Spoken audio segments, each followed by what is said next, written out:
Case, I was thinking about changing my relationship status to related to everything. I'm in a relationship with all things. How about that? Is that an option? I remember back in the day, my man put he was married to the streets, so I feel like I should be able to put that I'm in a relationship with everything, or all things, or anything. So any person to person or being to being, body to body relationship is just a facet or a shade, or really just an expression of the self interacting with the self. So there really is only one relationship. Since everything is related, everything is touching. There's no separation. So it's more so, I guess, about what the relationship is, what you make it to be between two bodies of energy, or what you call two people or two beings, whether it's plant to person, mineral to person, person to person. And you know, it's all animated, or what you call animal, or whatever. That's all, just whatever is animated is really the animal kingdom. So we're all individuals in the whole, and really, it seems like we like the people that know us the way we like to be known in a lot of ways. Like, people know you, different shades of you, or different aspects of you as you were in a certain stage of your life, or growth, or regression, or whatever, however you want to look at it, wherever you are, your state of being. This, some shade that one person saw, you know, whatever they saw, if it was beneficial to you, or the society, you know, it helped you in the society you're in. You know, a lot of people say, like, I like that relationship, it's a good relationship, but every relationship is good and bad, or whatever, if you want to even take it there.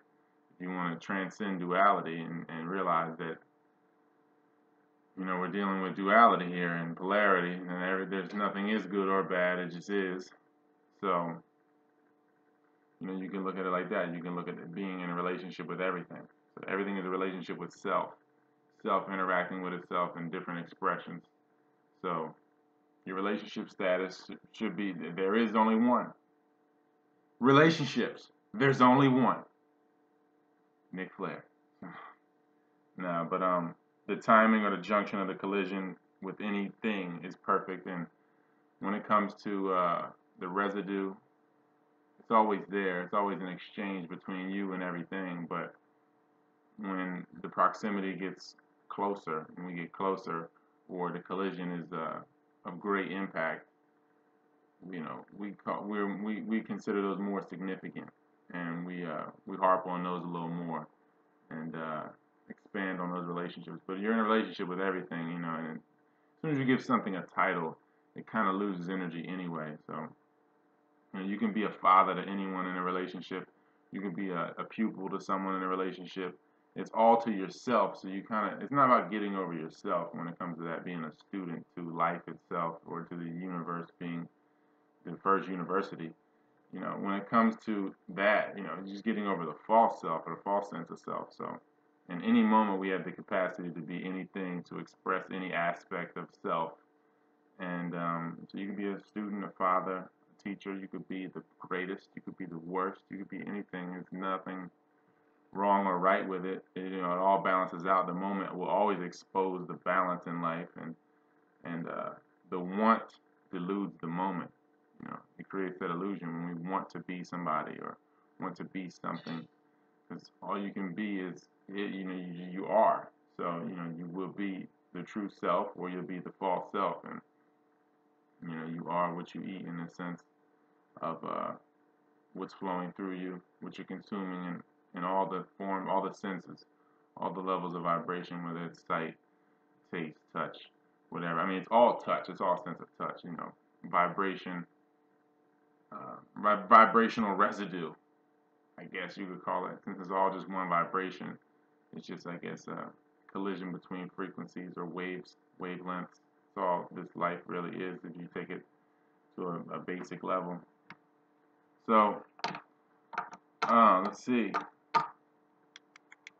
Anybody, yeah. When it comes to wanting to be someone, people really don't realize that, you know, once you get something that you want, you can't want it anymore. For one, I know I've said that mad times, but people don't. They might not. You know, like they say, be careful what you wish for, or whatever. But you might not really want what you think you want. You know, it might not be a true desire of yours to begin with. So the want deludes the now moment. If you lived in the now moment, you would be yourself, your true self, because you are the now. And then, like I said, that anybody, it all exposes itself. The billionaire can look like the lame in any moment, and then the so-called poor man can show the true value of self or of an individual or of any, however you want to look at it, man. So many ways to look at it, man. It's all, these angles and demons here, these angles and demonstrations. There's so many ways to perceive things that the conversation is really it's kind of no consequence, but it's cool to talk about it.